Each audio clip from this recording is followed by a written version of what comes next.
Hello ji, welcome to bio brief episode 10 chapter number 10 that is biotechnology and its application. I hope तुमने सारे lectures देखे होंगे bio brief series के, जो कि बोर्ड एग्जाम के लिए सबसे बेस्ट सीरीज है ऑन यूट्यूब, जिसके अंदर कम ड्यूरेशन के अंदर आपको डिटेलिंग के साथ सारे चैप्टर का वन शॉट प्रोवाइड करा जा रहा है। आपको जो इतने गैप डेज मिले हैं, इसको बहुत ज्यादा अच्छे से यूटिलाइज कर सकते हो। After watching this bio brief series ऐसा हो ही नहीं सकता कि आपके बायो में मार्क्स अच्छे ना आए। बायो ब्रीफ सीरीज से आप एकदम पूरे सारे लेक्चर्स क्लियर कर लो, साथ साथ में आप इन नोट्स को भी पढ़ लो। ये जो नोट्स है मेरे हैंड रिटन नोट्स हैं, जो मैंने स्पेसिफिकली बोर्ड एग्जाम के लिए प्रिपेयर करे हैं। इनके बाहर कुछ भी नहीं आएगा, क्योंकि इनके अंदर मैंने एनसीईआरटी की जो ट्रिकी लैंग्वेज वाली आपको दिखाई दे रही है, पीडीएफ दिखाई दे रहा है एनसीईआरटी का, या एनसीईआरटी की बुक होती है, इसमें हर एक लाइन बहुत ट्रिकी लैंग्वेज में लिखी गई है, हर एक चैप्टर के लिए ऑलमोस्ट। तो उसको एकदम इजी लैंग्वेज के अंदर मैंने कर यहाँ पर डाल दिया है इस नोट्स के अंदर। ठीक है, तो ये नोट्स का लिंक जो है मैंने डिस्क्रिप्शन बॉक्स में दे रखा है। ये नोट्स आप परचेज कर सकते हैं 99 रुपीज के अंदर, आपको कंप्लीटली मिल जाएंगे सारे के सारे चैप्टर के नोट्स। ठीक है, तो ओनली 99 रुपीज के अंदर यू कैन परचेज सारे चैप्टर के नोट। ये एक्चुअली नोट्स 99 के नहीं है, ये थोड़े से ज्यादा है, क्योंकि आपके एग्जाम चल रहे हैं, इसलिए मैंने इसके ऊपर ह्यूज डिस्काउंट चला रखा है, बहुत बड़ा प्राइस ड्रॉप आ रखा है। तो you can buy, and description box में फर्स्ट लिंक के ऊपर आप क्लिक करके परचेज कर सकते हैं। एंड बायो ब्रीफ कंप्लीटली देख लो, साथ में चैनल को सब्सक्राइब कर लो, क्योंकि इसके ऊपर और अमेजिंग कंटेंट आने वाला है आपके बायोलॉजी के बोर्ड एग्जाम के लिए।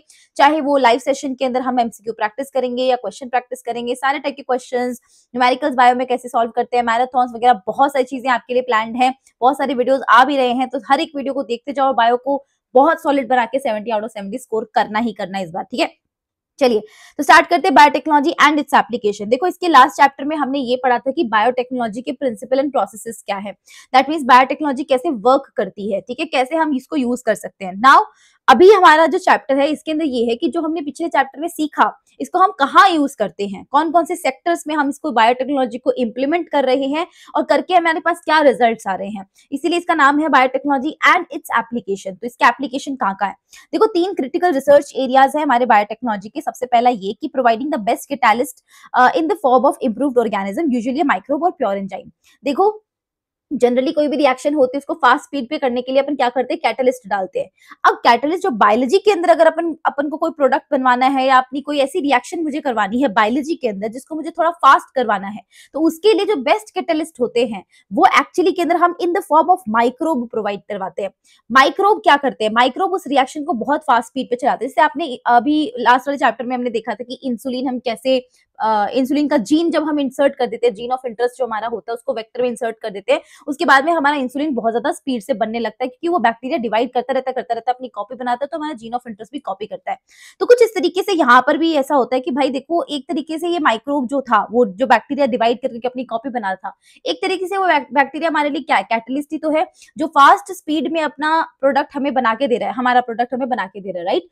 तो एक तरीके से हम क्या करते हैं बायोटेक्नोलॉजी के थ्रू, जीएमओज पे सबसे ज्यादा ध्यान देते हैं, कि जेनेटिकली मॉडिफाइड ऑर्गेनिज्म, और ऐसे मॉडिफाइड ऑर्गेनिज्म जो हमारे भले के लिए है, जो हमारा काम एक लार्ज स्केल पर हमें बहुत अच्छा करके दे सकते हैं। तो इम्प्रूव्ड ऑर्गेनिजम्स हम इनको बोलते हैं, जेनेटिकली मॉडिफाइड ऑर्गेनिजम्स को। ठीक है, दूसरा हमारे पास हो जाता है इसका critical research area, that is creating optimum condition through engineering for a catalyst to act। कोई भी कैटलिस्ट जो होता है, वो एक्ट करता है जब उसको ऑप्टिमम कंडीशंस मिलती है, चाहे वो टेम्परेचर के फॉर्म में हो, चाहे उसको वो पीएच की फॉर्म में हो, किसी भी फॉर्म में हो। तो हम यहाँ पर भी इसी के ऊपर ही रिसर्च कर रहे होते हैं। ये भी बहुत बड़ा रिसर्च पॉइंट है बायोटेक्नोलॉजी का, जिसके अंदर हम देखते हैं कि यार ऑप्टिमम कंडीशन जो है वो कौन सी, कैसे प्रोवाइड करी जा सकती है थ्रू इंजीनियरिंग। ठीक है, बायोटेक्नोलॉजी को यूज करते हुए हम कैसे ऑप्टिमम कंडीशन दे सकते हैं हमारे कैटलिस्ट को एक्ट करने के लिए। नंबर 3 है डाउनस्ट्रीमिंग प्रोसेसिंग, क्योंकि डाउनस्ट्रीमिंग प्रोसेसिंग तो बहुत इंपॉर्टेंट चीज हो जाती है, क्योंकि हमें लास्ट में चाहिए क्या, बायोटेक्नोलॉजी करके मुझे मेरा प्रोडक्ट चाहिए है, तो वो प्रोडक्ट मुझे डाउनस्ट्रीमिंग प्रोसेसिंग से मिलेगा। ठीक है, तो मैं अपने प्रोटीन को क्या कर सकती हूँ, प्योरीफाई कर सकती हूँ डाउनस्ट्रीमिंग प्रोसेसिंग से, चाहे मैंने प्रोटीन करा हो, चाहे मैंने ऑर्गेनिक कंपाउंड बनाया, कुछ भी बनाया हो, तो ये चीज मैं आसानी से कर सकती हूँ। ठीक है, तो अभी अपन बात करते हैं बायोटेक्नोलॉजी का कहाँ कहाँ एप्लीकेशन है। देखो, 4 मेजरली तो हमारे पास में, आपको याद ये करना है कि एग्जाम में ज्यादातर तो आपके पास में एग्जाम में एग्रीकल्चर और मेडिसिन आता है। बाकी ये जो है इतने ज्यादा इंपॉर्टेंट तो नहीं है, लेकिन हाँ पढ़ने तो है, क्योंकि इसके अंदर थियोरेटिकल क्वेश्चन आ जाता है। देखो, agriculture, medicine and transgenic animals and ethical issues, in 4 sectors में अपन बायोटेक्नोलॉजी के एप्लीकेशंस को कर रहे होंगे। सबसे पहले अपन बात कर लेते हैं एग्रीकल्चर में। एग्रीकल्चर में आप देखोगे बीटी कॉटन के ऊपर बहुत ज्यादा सवाल रिपीट होते हैं। गोल्डन राइस हो गया, आरएनए इंटरफेरेंस हो गया। मेन टॉपिक ये है BT cotton and RNA interference, यहाँ से सबसे ज्यादा सवाल बनते हैं। मेडिसिन सेक्टर के अंदर आप देखेंगे जेनेटिकली इंजीनियर्ड इंसुलिन हम बना रहे होते हैं, तो इंसुलिन की भारी मात्रा में कमी हो रखी है, इतने सारे डायबिटिक पेशेंट हो रखे हैं, तो अगर हमें इंसुलिन लार्ज लेवल पे बनाना, लार्ज स्केल पे बनाना है, तो हमें बायोटेक्नोलॉजी लगेगी यहाँ पर। जीन थेरेपी में भी हर साल सवाल आ जाता है। तो ये जो 4 टॉपिक आप देख पा रहे हैं, ये इंसुलिन वाला, जीन थेरेपी वाला, BT cotton and RNA interference, ये बहुत ही ज्यादा इंपॉर्टेंट हो जाता है। और साथ में इसमें बायोपायरेसी नाम का एक टॉपिक आता है, वो भी बहुत इंपॉर्टेंट है। ऐसा नहीं है कि आपको पूरा चैप्टर नहीं पढ़ना, आपको पूरा चैप्टर डेफिनेटली पढ़ना है, क्योंकि देखो हमारे पास टाइम भी बहुत है और हम अच्छे से पढ़ भी सकते हैं, तो क्यों ना पढ़े, क्या पता कहाँ से क्वेश्चन आ जाए। तो हर एक चीज पढ़नी है, ठीक है। जब आप मेरा ये वन शॉट देखोगे, उसके बाद ये नोट्स पढ़ोगे और उसके बाद अगर अपनी एनसीईआरटी रीडिंग करोगे, तो वो आपके लिए एकदम मक्खन बन जाएगा, ठीक है। तो सबसे पहले स्टार्ट कर लेते हैं हमारे एप्लीकेशन इन एग्रीकल्चर, और एग्रीकल्चर के अंदर हम कैसे बायोटेक्नोलॉजी का यूज करके फूड के प्रोडक्शन को बढ़ा सकते हैं। देखो एग्रीकल्चर में बायोटेक्नोलॉजी इसीलिए यूज करें क्योंकि हमें फूड का प्रोडक्शन बढ़ाना है, और आपको पता है हमारी पॉपुलेशन किस लेवल से बढ़ रही है। इतनी बढ़ती हुई पॉपुलेशन का पेट भरना भी बहुत जरूरी है, इसलिए हमें फूड का प्रोडक्शन करना पड़ेगा इंक्रीज, ठीक है। अब फूड प्रोडक्शन को इंक्रीज करने के लिए हमारे पास 2-3 टेक्निक्स होती है। सबसे पहली टेक्निक होती है कि हम एग्रो केमिकल्स का यूज करें, मतलब केमिकल्स डाल के हम फूड प्रोडक्शन बढ़ा सकते हैं। दूसरा, ऑर्गेनिक एग्रीकल्चर करें। ऑर्गेनिक एग्रीकल्चर मतलब वो होता है जिसमें ज्यादातर क्या होता है, किसान जो होते हैं ऑर्गेनिक फार्मिंग को बहुत ज्यादा सपोर्ट करते हैं, जिसमें वो कभी भी कोई भी केमिकल्स का यूज नहीं कर रहे होते, नेचुरल चीजों का यूज करते हैं। तीसरी चीज ये हो जाती है कि genetically engineered crop based agriculture करें, जिसका नॉलेज बहुत कम किसानों को है। तो genetically engineered crop based agriculture क्या होता है, इसके ऊपर पूरा डिस्कशन करते हैं। देखो, एक नॉर्मल क्रॉप थी जिसका क्वांटिटी जो भी अपना प्रोडक्शन दे रही थी, उसमें क्वांटिटी कुछ खास ज्यादा नहीं था, लेकिन आप चाहते थे कि इसकी क्वांटिटी इंप्रूव हो जाए, तो आपने क्या करा, इस प्लांट को जेनेटिकली मॉडिफाई कर दिया। इसमें आपने एक ऐसा जीन इंसर्ट करवा दिया, बायोटेक्नोलॉजी को यूज करते हुए, आरडीएनए टेक्नोलॉजी को यूज करते हुए ऐसा जीन इंसर्ट करवाया जिसकी हेल्प से इसकी क्वांटिटी इंप्रूव हो गई, है ना। या फिर क्वालिटी इशू हो सकता है, या फिर कुछ भी इशू हो सकता है, तो आपने क्या करा, अपना प्रोडक्शन जो है वो इंक्रीज करवाया genetically engineered crop based agriculture करके। तो आपने वो क्रॉप जो थी वो जेनेटिकली इंजीनियर्ड कर दी, just because you have entered the enzyme, sorry you have entered the gene, ठीक है। जो भी हमारा डिजायर जीन था वो आपने एंटर कर दिया, उसकी वजह से वो जो एग्रीकल्चर है वो काफी ज्यादा अच्छे लेवल पे होने लग गया। अभी ग्रीन रिवॉल्यूशन के ऊपर एक बहुत इंपॉर्टेंट सा टॉपिक दे रखा है कि ग्रीन रिवॉल्यूशन जो था वो क्या कर रहा था। देखो, ग्रीन रिवॉल्यूशन का भी अपना, उसका भी एक उद्देश्य यही था कि वो फूड सप्लाई को बढ़ाए, क्योंकि देखो इतनी ज्यादा पॉपुलेशन बढ़ रही है, उस फूड सप्लाई को बढ़ाना बहुत ज्यादा जरूरी है। तो ग्रीन रेवोल्यूशन जो था वो भी सक्सेसफुल हो पाया था, फूड सप्लाई को बिल्कुल 3x कर दिया था, ट्रिपल कर दिया था। कैसे कैसे उसने क्या किया था, इंप्रूव्ड क्रॉप वेराइटी उसने यूज करी थी, साथ साथ में उन्होंने क्या किया था, mainly due to use of better management practice and use of agrochemicals के। ये 2 रीजन है, क्योंकि ग्रीन रेवोल्यूशन जो है इसकी हेल्प से हमें सच में बहुत ज्यादा इंप्रूवमेंट मिला था फूड सप्लाई के अंदर। तो फूड सप्लाई ट्रिपल हो गई थी। 2 ही चीजें हैं, उसने क्रॉप वेराइटी को पहले तो इंप्रूव करा कि क्रॉप वेराइटी अच्छी होनी चाहिए, दूसरा उसने बेटर मैनेजमेंट प्रैक्टिसेस करी एंड एग्रोकेमिकल्स का यूज करा। एग्रोकेमिकल्स क्या होते हैं, पेस्टिसाइड्स होते हैं, फर्टिलाइजर पेस्टिसाइड्स होते हैं, हालांकि केमिकल्स होते हैं, बट हाँ इसने अपना इंप्रूवमेंट काफी ज्यादा अच्छे से करा था इसके अंदर, एग्रीकल्चर के अंदर फूड प्रोडक्शन को बढ़ाने के लिए। तो ग्रीन रेवोल्यूशन का सबसे बड़ा हाथ है फूड प्रोडक्शन को बढ़ाने के लिए, लेकिन इसने एग्रोकेमिकल्स का इस्तेमाल करा था, ठीक है। तो ये तो छोटा मोटा टॉपिक है, आपके इस चैप्टर की स्टार्टिंग में दे रखा है। लेकिन जो एक टॉपिक है जो आपके इससे पहले वाला एक चैप्टर हुआ करता था, जो कि डिलीट कर दिया गया है अभी, तो strategies for enhancement in food production, ठीक है, वो वाले चैप्टर को हटा दिया गया है। तो उस चैप्टर का टॉपिक यहाँ पर एक इंक्लूड कर दिया गया, that is tissue culture. Tissue culture क्या होता है, इसके ऊपर सवाल डेफिनेटली आ सकता है। सोमा क्लोन क्या होता है, कैसे ये वर्क करता है ना, इसके ऊपर सवाल आ सकता है, तो ये ध्यान से देख लेना। टिश्यू कल्चर क्या होता है, टिश्यू कल्चर में हम ये करते हैं कि हम पूरे के पूरे प्लांट को रीजनरेट कर सकते हैं फ्रॉम एन एक्स प्लांट। मतलब मान लो कि मेरे पास ये पूरा प्लांट है, मैं इस प्लांट का एक छोटा सा पार्ट लूंगी, कोई भी एक्स प्लांट हम उसी को बोलते हैं कि प्लांट का कोई छोटा सा पार्ट आप ले लो, that is your explant. आपको वो छोटा सा पार्ट दिया जाए, तो क्या आप उस एक छोटे से पार्ट से अगेन ऐसा का ऐसा एक पूरा का पूरा प्लांट क्रिएट कर सकते हो? तो जी हाँ, हम क्रिएट कर सकते हैं with the help of tissue culture. तो टिश्यू कल्चर का मतलब है कि पूरे के पूरे प्लांट को रीजनरेट करना from x plant. X plant कोई भी हो सकता है, any part of the plant, ठीक है। तो ये हो सकता है हमारे पास में, एंड ये जो है हमारे पास में 1950s के अंदर जो है ये साइंटिस्ट के द्वारा लर्न करी गई टेक्निक थी टिश्यू कल्चर, ठीक है। प्लांट जो होता है इसके अंदर से हमने क्या करा, this is the plant and we extract एक एक्स प्लांट। ये एक्स प्लांट है, आप इसमें से कुछ भी एक्सट्रैक्ट कर सकते हैं। फॉर एग्जाम्पल इसका आप सेल पार्ट एक्सट्रैक्ट कर सकते हैं, टिश्यू एक्सट्रैक्ट कर सकते हैं, मेरिस्टेम एक्सट्रैक्ट कर सकते हैं। तो आपको प्लांट का कोई भी पार्ट दिया जा सकता है, उसका सेल, उसका टिश्यू या उसका मेरिस्टेम कुछ भी दिया जा सकता है, वो आपका एक्स प्लांट कहलाता है। उस एक्स प्लांट को आप क्या करते हैं, न्यूट्रिटिव मीडिया में रखते हैं। न्यूट्रिटिव मीडिया कौन सा होता है, कार्बन सोर्सेज होते हैं, जैसे कि सुक्रोज हो गया, इनऑर्गेनिक सॉल्ट हो गया, वाइटामिन हो गया, अमीनो एसिड्स हो गए, और ग्रोथ रेगुलेटर्स भी होते हैं, लाइक हार्मोन्स जो होते हैं, प्लांट हार्मोन्स, ऑक्सिन हो गया, साइटोकाइनिन्स हो गया। ये सब कुछ डाल के आपने एक न्यूट्रिटिव मीडियम तैयार किया और आपने उस एक्स प्लांट को उसके अंदर डाल दिया। जब आप उसको डाल देते हैं तो देखो इसमें इतनी कैपेसिटी होती है कि ये नया प्लांट प्रोड्यूस कर सकता है। इसके पास में कैपेसिटी होती है to generate a whole plant from a explant. तो इसी को हम बोलते हैं टोटीपोटेंसी। ठीक है जी, ये क्या होता है हमारे पास में, टोटीपोटेंसी होता है। टोटीपोटेंसी क्या होता है, कैपेसिटी होती है एक प्लांट की, या कैपेसिटी होती है एक नया प्लांट बनाने की from an explant. Explant से एक नया प्लांट हम कैसे जनरेट कर सकते हैं, it is called a totipotency. हमने इस टेक्निक का यूज करके ये चीज बहुत बड़े लेवल पे कर ली। ठीक है, हमने थाउजेंड्स ऑफ प्लांट को प्रोड्यूस करा थ्रू टिश्यू कल्चर, और इसको हम कहते हैं माइक्रो प्रोपेगेशन। तो तीनों चीजों में फर्क होता है। टोटीपोटेंसी क्या है, हमारे पास में कैपेसिटी है एक एक्स प्लांट को पूरे प्लांट में कन्वर्ट करने की कैपेसिटी, टोटीपोटेंसी। अगर यही चीज मैं बड़े लेवल पे कर लूं, टिश्यू कल्चर का यूज करते हुए थाउजेंड्स ऑफ प्लांट बना लूं, बहुत सारे प्लांट बना लूं, तो this is what I called micro propagation. ठीक है, अब बेनिफिट्स क्या है मेरे पास टोटीपोटेंसी के, कि भाई मैं अगर एक एक्स प्लांट से पूरा होल प्लांट बनाती हूँ तो क्या मेरे पास बेनिफिट्स होते हैं। सबसे पहला होता है कि हर एक प्लांट जो होगा वो जेनेटिकली आइडेंटिकल होगा, ऑफकोर्स होगा, क्योंकि आपने एक छोटा सा प्लांट का पार्ट तो लिया था एक्स प्लांट, उससे आपने एज इट इज कॉपी बना दी, दूसरा प्लांट एकदम एज इट इज कॉपी है। तो प्लांट जो होगा वो एग्जैक्टली कॉपी होगा अपने ओरिजिनल प्लांट की। तो सबसे इंपॉर्टेंट चीज तो यहाँ पर ये हो जाएगा कि एकदम कॉपी होगा, कोई चेंजेस नहीं आएंगे। और जब एक प्लांट अपने प्रीवियस प्लांट की या अपने ओरिजिनल प्लांट की कॉपी होता है तो हम इसको बोलते हैं सोमा क्लोन। ठीक है, अब इसके एग्जांपल्स में आपको आ जाता है कि tomato, banana, apple, they have been produced on commercial scale using this method. तो हमने बनाना, टोमेटो, एप्पल, इनको सोमा क्लोन्स जो है सॉरी टोटीपोटेंसी का यूज करते हुए हमने इनको कमर्शियल स्केल पर ग्रो करवाया है, प्रोड्यूस करवाया है। दूसरा इसका फायदा ये है कि 1000 copies could be possible in less time, आप कम टाइम में 1000 कॉपीज भी बना सकते हो। तीसरा है कि can make virus free new plant. अगर आपको ऐसा चाहिए कि ऐसा प्लांट आपको बनाना जो वायरस फ्री बने, तो वायरस फ्री प्लांट बनाने के लिए ना आपसे एक क्वेश्चन आ सकता है, एमसीक्यू भी आ सकता है, कि अगर आपको एक वायरस फ्री प्लांट बनाना हो तो आप कैसे बनाओगे। वायरस फ्री प्लांट बनाने के लिए हमेशा और हमेशा आप मेरिस्टेम का यूज करोगे। डिजीज्ड प्लांट, मान लो ये एक प्लांट है जो डिजीज प्लांट है, जिसको बीमारी हो रखी है, लेकिन ये प्लांट के कौन से सेक्शन को आप उठा सकते हो, इस प्लांट का मेरिस्टेम उठा सकते हो। मेरिस्टेम एक ऐसा टिश्यू होता है जो आपने क्लास 11 में पढ़ा होगा। मेरिस्टेम एक ऐसा टिश्यू होता है जो बार बार डिवीजन करता रहता है। डिवीजन कर मतलब उसमें एक कैपेसिटी होती है कि डिवीजन करता रहता है नॉन स्टॉप। तो आप उस मेरिस्टेम वाले टिश्यू को निकाल के ले आते हो, तो उससे आप प्लांट बना सकते हो जो डिजीज फ्री होगा।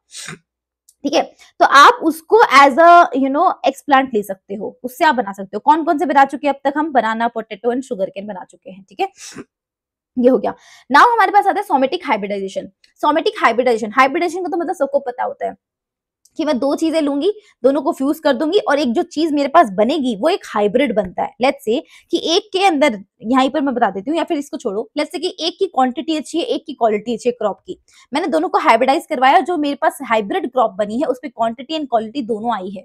ठीक है, तो यही चीज यहाँ पर हाइब्रिडाइजेशन होता है, सोमेटिक हाइब्रिडाइजेशन। सोमेटिक क्यों बोलते हैं हम इसको, क्योंकि देखो यहाँ पर जर्म सेल यूज नहीं होती है, यहाँ जर्म सेल अलग होती है, सोमेटिक सेल्स अलग होती है। सोमेटिक सेल यहाँ पर यूज करी गई है। और इसमें हम क्या करते हैं, बेसिकली प्रोटोप्लास्ट को आइसोलेट करते हैं। दो डिफरेंट वेराइटी के प्लांट लेते हैं। ठीक है, दो डिफरेंट वेराइटी के प्लांट को लेकर दोनों के अंदर हमारा डिजायरेबल कैरेक्टर होता है। जब भी मैं दोनों वेराइटीज को क्रॉस करवा रही हूँ, मतलब बेसिकली क्या है, मैं एक क्रॉप को देख रही हूँ, अच्छा इसमें तो ये चीज अच्छी है, बहुत अच्छी है, दूसरे वाले में देख रही हूँ, अच्छा इसमें भी ये चीज बहुत अच्छी है। कैसा हो कि ये दोनों चीजें एक ही जगह पे आ जाए, एक ही प्लांट में आ जाए, तो बहुत मजा आ जाएगा। ऐसा प्लांट, ऐसा हाइब्रिड क्रिएट करने के लिए you have to perform somatic hybridisation. इसमें आप क्या करते हैं, प्रोटोप्लास्ट को आइसोलेट करते हैं। प्रोटोप्लास्ट क्या होता है, प्रोटोप्लास्ट जैसे आपकी सेल होती है, सेल के अंदर सेल मेम्ब्रेन होती है, सेल मेम्ब्रेन के अंदर भरा हुआ जो ये आपका लिक्विड होता है साइटोप्लाज्म, जिसको आप बोलते हैं प्रोटोप्लाज्म भी बोल सकते हैं। तो आपका ये सेल मेम्ब्रेन प्लस प्रोटोप्लाज्म दोनों को मिला के प्रोटोप्लास्ट बोलते हैं। तो आपने एक प्लांट का प्रोटोप्लास्ट लिया, दूसरे प्लांट का भी प्रोटोप्लास्ट लिया, जिनके दोनों प्रोटोप्लास्ट के अंदर एक डिजायरेबल कैरेक्टर्स है, आपने ले लिया और दोनों को फ्यूज करवा दिया। फ्यूज करवाने के बाद में आपने क्या बनाया, हाइब्रिड प्रोटोप्लास्ट बनाया, जिसको और आगे आप ग्रो कर सकते हो ऑब्वियसली। एक नया प्लांट बनाने के लिए। तो इस हाइब्रिड प्रोटोप्लास्ट से आप नया प्लांट बना सकते हो जिसके अंदर आपके दोनों कैरेक्टर्स प्रेजेंट होंगे जो आप चाहते हो। ठीक है, इनको ही हम बोल देते हैं सोमेटिक हाइब्रिड्स और इसी को हम बोलते हैं सोमेटिक हाइब्रिडाइजेशन। जैसे आपने टोमेटो और पोटैटो, यहाँ पर एक टोमेटो लिया, यहाँ पर एक पोटैटो लिया, इन दोनों की सेल वॉल, क्योंकि प्लांट है तो सेल वॉल डाइजेस्ट कर दो, सिर्फ सेल मेम्ब्रेन और इसके अंदर का भरा हुआ लिक्विड प्रोटोप्लाज्म ये रखो, इसको बोलते हैं प्रोटोप्लास्ट। ये रख लो, इस टोमेटो का प्रोटोप्लास्ट ले लो, पोटैटो का ले लो, दोनों को जोड़ दो, पोमेटो बन जाता है। ये सोमेटिक हाइब्रिडाइजेशन होता है। जेनेटिकली मॉडिफाइड ऑर्गेनिजम्स क्या होते हैं, ये तो मैंने आपको पिछले चैप्टर में बताया था। हमने क्या करा है कि मैनिपुलेट कर दिया है। किसको मैनिपुलेट कर दिया है? हमारे जेनेटिकली मॉडिफाइड ऑर्गेनिज्म, नाम में पता चल रहा है कौन है ये। ऐसे ऑर्गेनिज्म जिनके जीन्स को हमने मैनिपुलेट कर दिया है, उसके अंदर हमने वो वाले जीन्स डाल दिए जो हमने उनके जीन्स को एक्चुअली ऑल्टर कर दिया है। हमने वो जीन डाल दिया है जो हमें चाहिए है, हमारी तरफ से जो डिजायर्ड जीन है हमने डाल दिया। वो कोई भी हो सकता है, प्लांट की सेल में भी मैं ऐसा कर सकती हूँ, प्लांट के जीन के अंदर मैंने अपना डिजायर्ड जीन डाल दिया है, फंगी के अंदर डाल दिया, बैक्टीरिया में डालते हैं, एनिमल में डाल दिया, किसी में भी डाल सकते हो। तो जेनेटिकली मॉडिफाइड ऑर्गेनिज्म होते हैं वो। ठीक है, जेनेटिकल मॉडिफिकेशंस क्या क्या होते हैं जीएम प्लांट्स में, बहुत इंपॉर्टेंट चीज है। हो सकता है आपके साथ में थ्योरी का एक क्वेश्चन आ जाएगी। जो जीएम प्लांट्स आप बना रहे हो, जेनेटिकली मॉडिफाइड प्लांट्स बना रहे हो, इसमें कौन कौन से ऐसे मॉडिफिकेशंस हैं जब आप इसके जीन को ऑल्टर करते हो, तो ऐसी कौन कौन सी चीजें हैं, कौन कौन से मॉडिफिकेशन है जो इसमें आते हैं और दिखते हैं। सबसे पहली चीज कि जब आप इसको जीएम प्लांट बनाते हो, यानी कि जेनेटिकली मॉडिफाइड प्लांट बनाते हो एक नॉर्मल प्लांट को, तो सबसे पहला कि ये जो होता है प्लांट जो होता है वो ज्यादा टॉलरेंट बन जाता है, एबायोटिक स्ट्रेस को झेलने लायक बन जाता है। जैसे कि बहुत ज्यादा ठंडी हो रखी है, कोल्ड हो रखा है, सूखा हो रखा है, हीट हो रही है, सॉल्ट हो रहा है, जो भी हो रहा है सबको ये झेल सकता है। ये एबायोटिक स्ट्रेसेस को जो होता है वो टॉलरेट कर सकता है। दूसरा, पेस्ट रेजिस्टेंट क्रॉप बन सकता है। ये पेस्ट रेजिस्टेंट क्रॉप का मतलब होता है कि ऐसी ऐसी क्रॉप जिसमें मान लो बहुत बार पेस्ट आता है और इसको नुकसान पहुंचाता है। मान लो कि मैं जीएम प्लांट मान लो मैं इस क्रॉप को ना जेनेटिकली मॉडिफाइड कर दूं, इसके जीन को अल्टर कर दूं। ठीक है, अब मैं अल्टर करके क्या कर सकती हूँ, इसको पेस्ट रेजिस्टेंट बना सकती हूँ मैं चाहूँ तो, कि भाई इसमें एक ऐसा जीन ट्रांसफर कर दो जिसमें इसकी वजह से, उस जीन की वजह से कोई भी पेस्ट इसको आकर बीमारी कर ही नहीं पाए, तो ये पेस्ट रेजिस्टेंट बन जाएगी। तो पेस्ट रेजिस्टेंट बनना भी एक हमारा एक बेनिफिट हो गया। तीसरा हमारे पास हो जाता है कि जो हम पोस्ट हार्वेस्ट लॉस्ट होते हैं हमारे पास में, कि फसल काटने के बाद में जो नुकसान होते हैं वो रिड्यूस हो जाते हैं जीएम प्लांट्स में।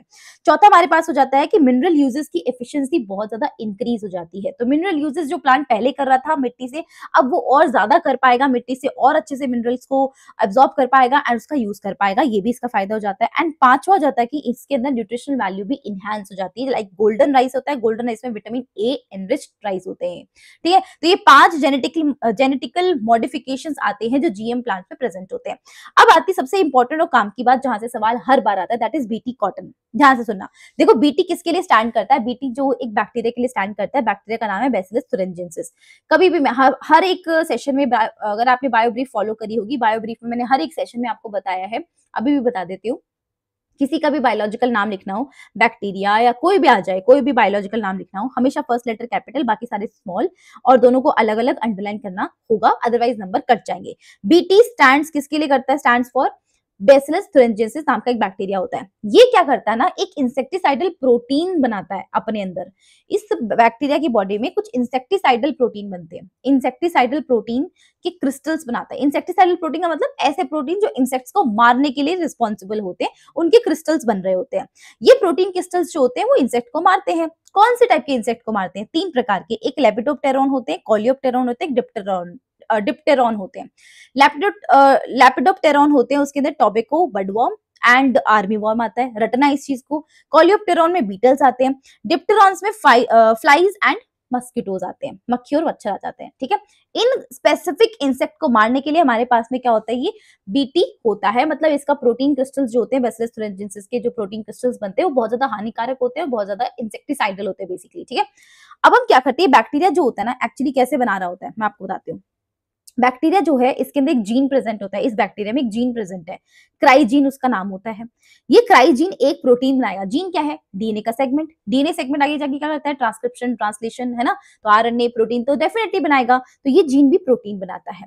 जब आप जीन देखोगे तो ये स्मॉल लेटर्स में लिखा होता है CRY। जब आप प्रोटीन देखोगे तो प्रोटीन हमेशा कैपिटल लेटर में लिखा होता है CRY। ठीक है, तो CRY जीन जो होगा वो तो हमारे पास जीन है, और जीन जो होगा आगे चल के प्रोटीन बनाएगा CRY क्राई प्रोटीन। ये प्रोटीन जो होता है ना बहुत स्पेसिफिक होता है, हर एक इंसेक्ट के लिए स्पेसिफिक प्रोटीन ये बन रहा होता है। ठीक है जी, तो यहाँ पर ना कुछ एनसीईआरटी में दे रखा है कि जो आपका जीन होता है cry first AC and cry second AB, ये जीन्स जो होते हैं वो कौन से को कंट्रोल कर रहे होते हैं, कौन से इंसेक्ट्स को कंट्रोल करते हैं, ये कंट्रोल करते हैं कॉटन बॉलवर्म को कंट्रोल करते हैं। क्राई फर्स्ट ए बी किसको कंट्रोल करता है, कौन कंट्रोल करता है, कॉर्न बोरर को कंट्रोल करता है। ठीक है, तो कॉर्न बोरर के लिए क्राई फर्स्ट ए बी और बाकी कॉटन बॉलवर्म के लिए first and second, first A C and second A B, A C A B, A C A B first and second. ठीक है, एंड फर्स्ट ए बी जो होगा वो अपना किसके लिए आ जाएगा, कॉर्न बोरर के लिए आ जाएगा। तो ये इसके लिए स्पेसिफिकली रिस्पॉन्सिबल होते हैं और इसको मार रहे होते हैं। कैसे मारते हैं, इनकी क्या प्रोसीजर होती है, देखो ये जो टॉक्सिन होता है, आप क्वेश्चन पूछ सकते हो कि भाई ये बैक्टीरिया जो है आप बोल रहे हो बैसिलस thuringiensis, ये अपने अंदर कुछ ऐसा प्रोटीन, इंसेक्टिसाइडल प्रोटीन जो होता है वो फॉर्म कर रहा होता है, और ये इंसेक्टिसाइडल प्रोटीन जो होता है बहुत टॉक्सिक होता है, जहर होता है। ये टॉक्सिक इस बैक्टीरिया को क्यों नहीं मार रहा है, बैक्टीरिया को भी तो मार सकता है, हाँ जी बेटा बैक्टीरिया को भी मार सकता है, लेकिन ये मारता नहीं है। क्यों नहीं मारता है, why does this toxin not kill the bacteria, क्योंकि बीटी टॉक्सिन जो होता है बैसिलस की बॉडी में, बैक्टीरिया की बॉडी में इनएक्टिव फॉर्म में रहता है। वो जो प्रोटीन क्रिस्टल्स बन रहे होते हैं, टॉक्सिन बन रहा होता है, वो एकदम इनएक्टिव फॉर्म में रहता है बैक्टीरिया की बॉडी में। जब तक वो बैक्टीरिया में रहेगा इनएक्टिव रहेगा, लेकिन जैसे मान लो कि once the insect inject the inactive toxin, मान लो कोई इंसेक्ट आया और इस इंसेक्ट के ऊपर आपने बीटी टॉक्सिन छिड़क दिया थोड़ा सा, ठीक है, इसके सैशे भी आते हैं बाहर मार्केट के अंदर, आपको बताया भी था एक चैप्टर के अंदर मैंने, माइक्रोब्स वाले चैप्टर में। और आप अगर उस इंसेक्ट के ऊपर ये छिड़क देते हैं और इंसेक्ट क्या करता है, उसको ले लेता है, इंसेक्ट उसको इंजेक्ट कर लेता है, इंसेक्ट के अंदर हम इंजेक्ट कर देते हैं, तो इंसेक्ट की गट में जाते ही ये इनएक्टिव टॉक्सिन एक्टिव टॉक्सिन में कन्वर्ट हो जाता है। बैक्टीरिया की बॉडी में इनएक्टिव था, लेकिन इंसेक्ट की बॉडी में जाते ही एक्टिव बन जाता है। तो इनएक्टिव टॉक्सिन जो होता है ये एक्टिव बन जाता है, क्यों, क्योंकि इंसेक्ट की जो गट में जैसे जाएगा तो गट में अल्कलाइन पीएच होती है, अल्कलाइन पीएच के अंदर जाते ही ये इनएक्टिव टॉक्सिन एक्टिवेटेड टॉक्सिन में कन्वर्ट हो जाता है। द एक्टिवेटेड टॉक्सिन देन उसके बाद में क्या करता है, ये जो इंसेक्ट होता है, इंसेक्ट के मिडगट के एपिथेलियल टिश्यू या एपिथेलियल सेल्स के साथ जाकर बंध जाता है और उसके अंदर पोर्स क्रिएट करता है। यानी कि जो आपकी जो सरफेस होती है मिडगट की, मिडगट जो होती है उसकी सरफेस के ऊपर उसकी एपिथेलियल सेल्स होती है, ये वाली सरफेस वाली सेल्स होती है एपिथेलियल सेल्स, इसके ऊपर जाके इसके अंदर पोर क्रिएट कर देता है। अब बताओ मिडगट के अंदर ही पोर हो गया तो मरेगा नहीं क्या, ऑब्वियसली स्वेलिंग हो जाएगी, लाइसिस हो जाएगा, लाइसिस मतलब ये फट जाएगी, फटने के बाद में डेथ हो जाएगी इंसेक्ट की। तो इंसेक्ट की डेथ जो होती है बीटी टॉक्सिन ऐसे करता है। सिंपल सा फंडा है, बैसिलस thuringiensis नाम का बैक्टीरिया होता है, टॉक्सिक क्रिएट करता है, क्रिस्टल्स क्रिएट करता है प्रोटीन के जो कि इंसेक्ट को मारते हैं। इंसेक्टिसाइडर होता है लेपिडोप्टेरॉन, कौन से वाले को मारता है, टोबैको बडवर्म एंड आर्वीवर्म को। कॉलियोप्टेरॉन बीटल्स को करता है, डिप्टेरॉन जो होता है वो मक्खी मच्छर को करता है। बैक्टीरिया जो होता है उसमें क्राइजीन होती है, क्राइजीन क्राई प्रोटीन बनाती है, क्राई प्रोटीन बहुत स्पेसिफिक होती है। ACAB first AB, first AC second AB control करता है कॉटन बॉलवर्म को, बहुत इंपॉर्टेंट है, बहुत बार का सवाल आ चुका है। फर्स्ट एबी जो होता है वो कॉर्न बोरर को कंट्रोल करता है। अपने अंदर बॉडी बैक्टीरिया के अंदर जो होता है ये इनएक्टिव रहता है टॉक्सिन, बैक्टीरिया की बॉडी से बाहर निकलकर अगर मान लो इंसेक्ट की बॉडी में चला जाता है, इंसेक्ट इसको इंजेक्ट कर लेता है, तो इंसेक्ट की बॉडी में जाते ही इनएक्टिव टॉक्सिन एक्टिवेटेड टॉक्सिन में बदल जाता है। क्यों, क्योंकि इंसेक्ट की गट के अंदर अल्कलाइन पीएच होती है। जैसे ही ये एक्टिव बन जाता है, एक्टिव होने के बाद में ये मिड गट की जो एपिथेलियल सेल्स होती है, मिड गट की जो सरफेस होती है उसकी एपिथेलियल सेल से जाके बाइंड कर जाता है, और बाइंड करते ही ये मिड गट की जो ये लेयर होती है, सरफेस होती है, इसमें स्वेलिंग आ जाती है, उसमें लाइसिस हो जाता है, फट जाती है, ठीक है, और इंसेक्ट की डेथ हो जाती है। ये एक बहुत इंपॉर्टेंट प्रोसीजर था, इस पे बहुत ज्यादा सवाल आते हैं। आरएनए इंटरफेरेंस एक अगेन बहुत इंपॉर्टेंट टॉपिक होता है। इसमें क्या करते हैं, ये सारे यूकेरियोट के अंदर सेल्यूलर डिफेंस का मेथड होता है। मतलब हर एक जो यूकेरियोट होगा, प्लांट की बात कर रहे हैं या फिर जितने भी यूकेरियोट्स है, जितने भी ऑल यूकेरियोट्स, ये ध्यान रखने होते हैं, कुछ कुछ वर्ड्स होते हैं जहां पर ऑल लिखा होता है, कहीं पर ऑलमोस्ट ऑल लिखा होता है, तो इन सब चीजों का ध्यान रखा करो, क्योंकि एयर बेस्ड क्वेश्चंस आ जाते हैं या फिर तो स्टेटमेंट बेस्ड क्वेश्चंस आ जाते हैं, यहाँ पर गलत हो सकता है आपका। तो आपको ध्यान रखना कि ऑल यूकेरियोट्स के अंदर ये एक मेथड होता है सेल्यूलर डिफेंस का। हर एक यूकेरियोट अपने आप की डिफेंस कर सकता है, अपने सेल्स की डिफेंस कर सकता है आरएनए इंटरफेरेंस को यूज करते हुए। कैसे कि एक हम ऐसे भी बोल सकते हैं कि भाई अगर मान लो एक प्लांट को मुझे पेस्ट रेजिस्टेंट बनाना है, मैं चाहती हूँ कि इस प्लांट को कोई भी पेस्ट आकर इन्फेक्ट ना कर पाए, तो पेस्ट रेजिस्टेंट बनाना है, मतलब उसके अंदर इसको पेस्ट रेजिस्टेंट बनाने में आरएनए इंटरफेरेंस उनको बहुत ज्यादा हेल्प करता है। इसमें क्या होता है कि मिल्वेडोगाइन इंकॉग्निटा या इंकॉग्निशिया जो भी बोलना चाहो, ये क्या करता है, टोबैको प्लांट की रूट को इन्फेक्ट करता है। टोबैको प्लांट जो होता है उसकी रूट को इन्फेक्ट करता है और एक डिजीज कॉज करता है, रूट नॉट डिजीज। तो बेसिकली यहाँ क्या होता है, प्रॉब्लम क्या होती है, देखो ये प्रॉब्लम है और इसका ये सोल्यूशन है। ये हमारा टोबैको प्लांट है, इसकी रूट है, रूट के अंदर ये गांठे गांठे छोटी छोटी बना देगा, इसको हम क्या बोलते हैं, रूट नॉट डिजीज बोलते हैं। ये आया मिल्वेडोगाइन इंकॉग्निटा, पैरासाइट होता है ये आता है और इसके अंदर ये रूट नॉट डिजीज कॉज करता है। अब ये रूट नॉट डिजीज कॉज होने से क्या होगा? रूट नॉट डिजीज कॉज होने से भाई मेरे को बहुत ज्यादा भारी नुकसान होता है, दैट इज टोबैको यील्ड जो होती है मेरी कम हो जाती है। तंबाकू कम बनेगी तो मार्केट में कम जाएगी, मार्केट में कम जाएगी तो बिजनेस में घाटा होगा, बिजनेस नहीं चलेगा, मुझे तो पैसा चाहिए था और बिजनेस नहीं चल रहा अब, है ना, तो कैसे करेंगे अपन? तो बेसिकली टोबैको यील्ड जो होती है वो कम हो जाती है रूट नॉट डिजीज की वजह से। क्या करता है ये मिलवेडोगाइन इनकॉग्निटा? यहाँ पर क्या होता है कि इसका जो डीएनए होता है वो आरएनए प्रोड्यूस करता है, क्योंकि देखो पैरासाइट है, वो इन्फेक्ट करने आया है तो क्या करेगा? डीएनए डालेगा, डीएनए से आरएनए प्रोड्यूस होगा, आरएनए से एक प्रोटीन प्रोड्यूस होता है और वो प्रोटीन जो होता है वो डिजीज कॉज करता है। मतलब आप अपनी बॉडी में या किसी भी ऑर्गेनिज्म की बॉडी में डिजीज देख रहे हो, कहाँ सारी प्रोटीन से आ रही है, तो आप ना इस डिजीज को रोक सकते हो जब अगर आपने इस प्रोटीन को बनने से रोक दिया।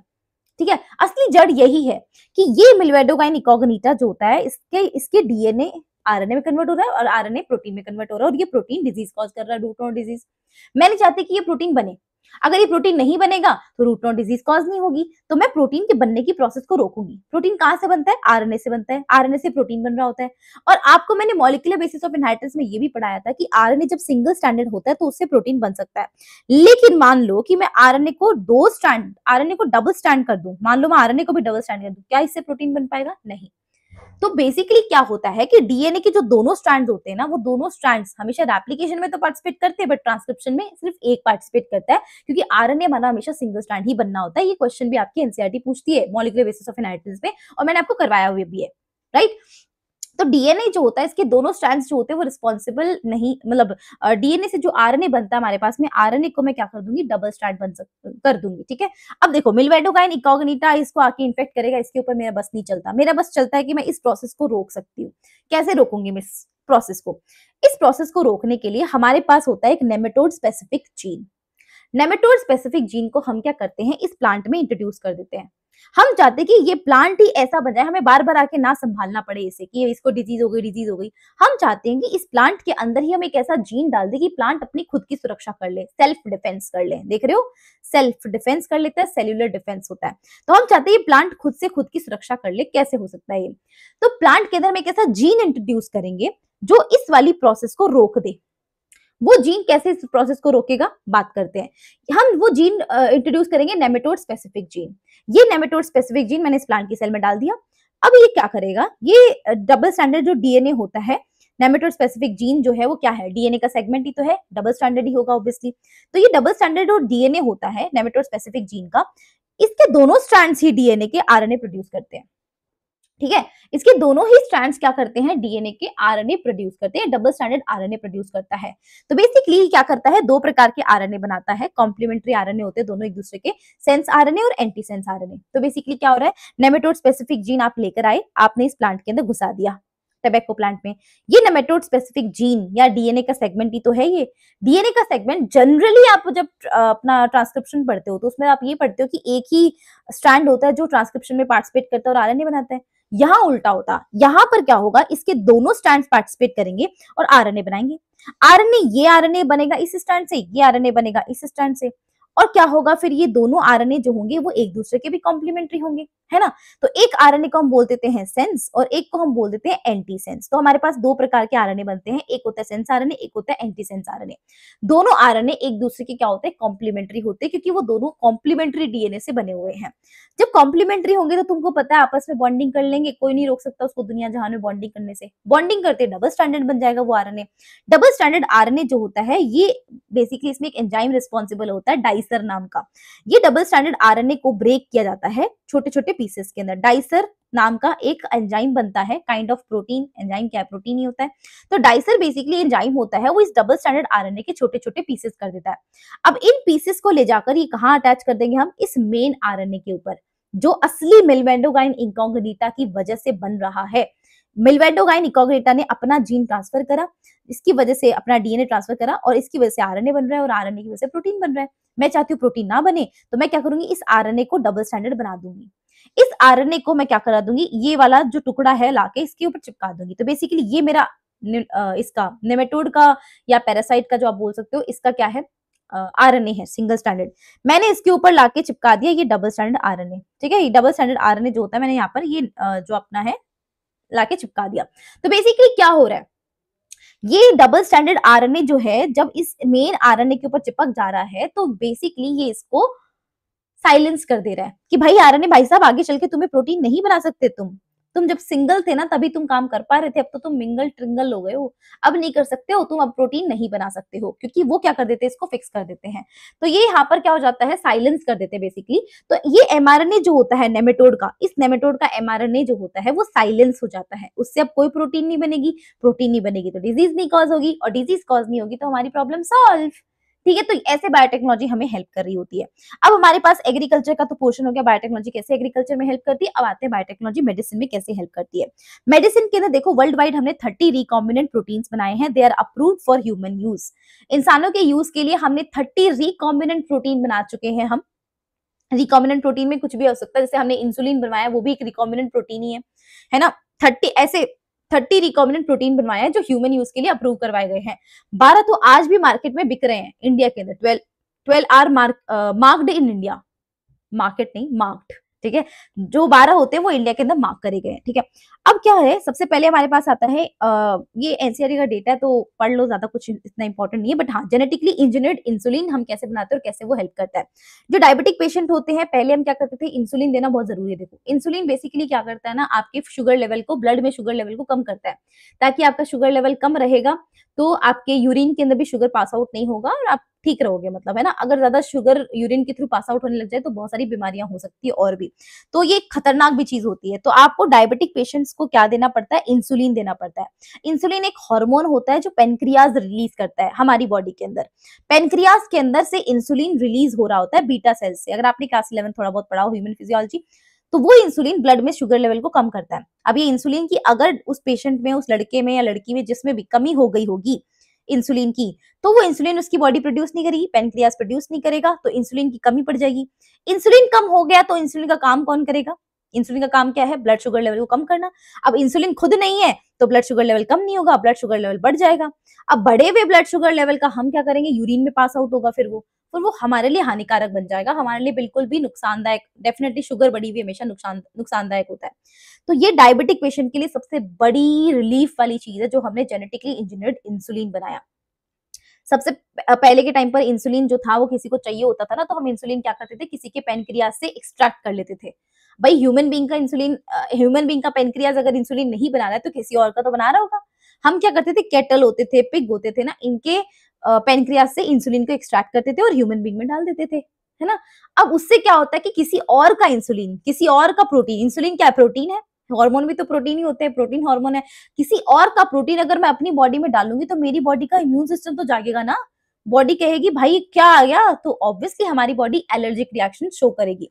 तो एलर्जिक रिएक्शन हमारे लिए होती थी। तो फिर भाई इसका सोल्यूशन ढूंढना था कि भाई इतना तो कितना ही करेंगे। अब देखो कैटल और पिग के पेनक्रियास से भी हम एक्सट्रैक्ट कर रहे हैं, तो कितने कैटल और पिग का आपको पेनक्रियास काटोगे और लोगे, इतने सारे डायबिटिक पेशेंट हो, कितने हैं कैटल पिग, इतने तो है, इतने से तो है ही कैटल और पिग, कहाँ से आप इतना सारा इंसुलिन लेके आओगे, सबकी इलाज करोगे वहां पर।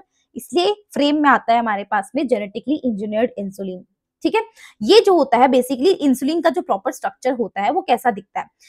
प्रो इंसुलिन का स्ट्रक्चर आपको दिखाया। प्रो इंसुलिन मतलब ये मैच्योर इंसुलिन नहीं है, ये नॉर्मल इंसुलिन है। प्रो इंसुलिन या प्रो हार्मोन मैमल्स के अंदर इंक्लूडिंग ह्यूमंस वो कैसा दिखता है, ठीक है। प्रो इंसुलिन ऐसा दिखता है कि देखो इंसुलिन एक तरीके का प्रोटीन है।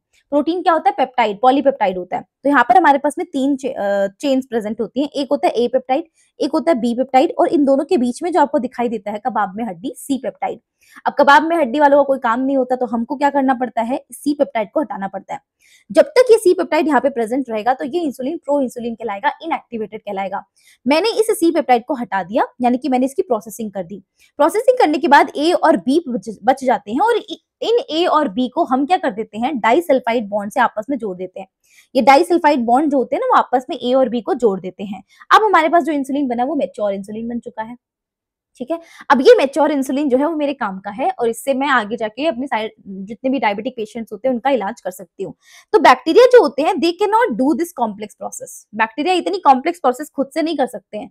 इसलिए 1983 के अंदर एली लिली कंपनी जो थी, अमेरिकन कंपनी है, उन्होंने एक सोल्यूशन फाउंड करा इसके लिए कि हम क्या कर सकते हैं। तो देखो अब अगर यही सेम चीज में बैक्टीरिया बनवाने लग गए कि भाई बैक्टीरिया के भरोसे छोड़ दिया कि भाई चलो इंसुलिन बनाओ, उसके बाद इंसुलिन चलो एक बार बना भी लेगा बेचारा, प्रो इंसुलिन बना लेगा, तो प्रोसेसिंग करना बैक्टीरिया की बस की बात नहीं है भाई, बैक्टीरिया इतना कॉम्प्लिकेटेड नहीं है, उसको प्रोसेसिंग करनी नहीं आती, कबाब में हड्डी पड़ी है तो पड़ी रहने, तो बैक्टीरिया को कुछ फर्क नहीं पड़ता। तो एली लिली कंपनी ने इसका जिम्मा उठाया कि भाई हम करते हैं, हम ऐसा करते हैं कि हम ना यही सेम ए पेप्टाइड और बी पेप्टाइड बना लेते हैं लैब के अंदर, हम सी पेप्टाइड का लफड़ा ही नहीं रखेंगे, हमें प्रोसेसिंग करनी क्यों है, हम एक काम करते हैं ए पेप्टाइड बना लेते हैं, बी पेप्टाइड बनाते हैं लैब में, दोनों को जोड़ देते हैं डाइसल्फाइड बॉन्ड से, बन गया इंसुलिन। वेरी सिंपल, दिखने में तो बड़ा सिंपल है लेकिन है नहीं वैसे। तो आप इन्होंने क्या करा कि एक ऐसा डीएनए लिया जो कि ए पेप्टाइड आगे जाके बना सकता है, तो डीएनए लेकर डीएनए से आरएनए, आरएनए से प्रोटीन बनवाया। ऐसा फिर एक और डीएनए लिया जो कॉरेस्पॉन्डिंग है बी पेप्टाइड के लिए, यानी कि बी पेप्टाइड आगे जाके बना सकता है, तो उस डीएनए से आरएनए, आरएनए से प्रोटीन, बी पेप्टाइड बन गया हमारे पास। तो ए पेप्टाइड बी पेप्टाइड दोनों बन चुके हैं, दोनों को जोड़ दिया हमने डाइसल्फाइड बॉन्ड से लैब के अंदर, और इसको हम बोलते हैं ह्यूमन इंसुलिन। ये है असली ह्यूमन इंसुलिन, ठीक है, ये हमने लैब में प्रिपेयर करा है।